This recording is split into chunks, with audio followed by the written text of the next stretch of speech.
Hello guys, welcome to my channel. So today we're going to cook a quick Chinese recipe. I learned this when I was back in Hong Kong like 10 years ago. So if you want to see my recipe, keep on watching.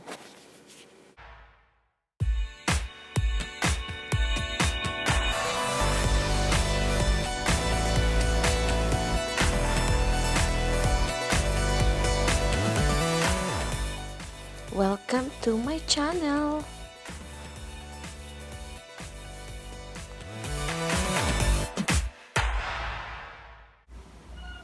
So guys, here's are the ingredients. We have garlic, ginger, onions, preserved tofu or bean curd. Ayan siya.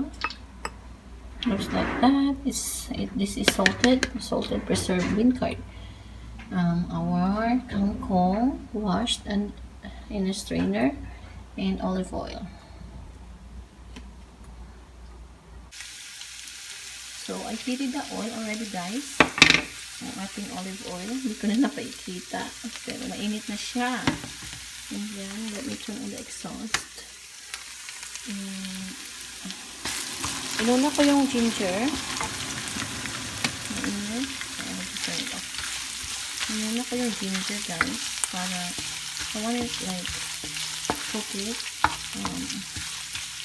longer than the garlic and onions. So, para lumabas yung flavor niya. Yan. Next is garlic. We add our garlic.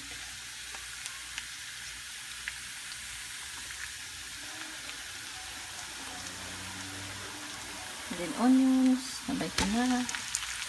Nakahigit ko na siya guys. Okay.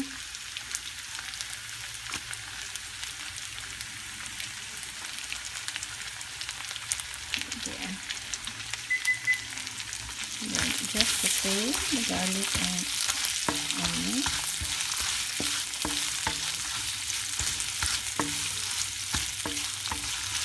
This is very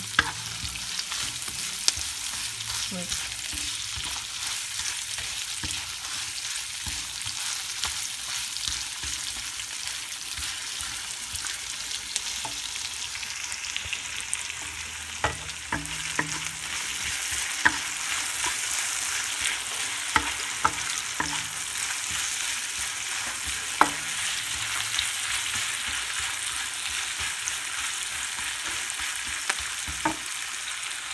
And then let's add our tofu.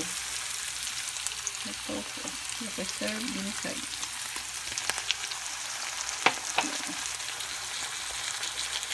And then guys, luto na ang ating onion, ginger, and garlic. So let's add the kangkong.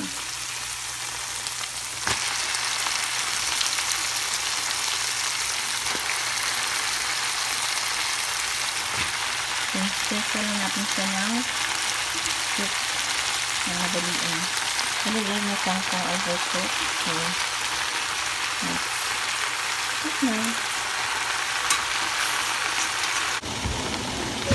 After 5 minutes guys, see, it's done.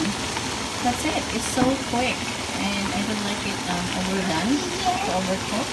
So I added like a couple chili. So, you know, para may kick siya ng konti. I like it spicy. Ayan na guys, ang ating kangkong, stir-fry kangkong with preserved bean curd. It's ready, and I'm just gonna ready the table for dinner. So the table for dinner. So yan guys, ang ating ulam for tonight. And I have few other things too. Okay, thank you for watching guys. I hope nagustuhan niyo ang ating recipe for today, and I will see you on my next video. Bye. Love you all.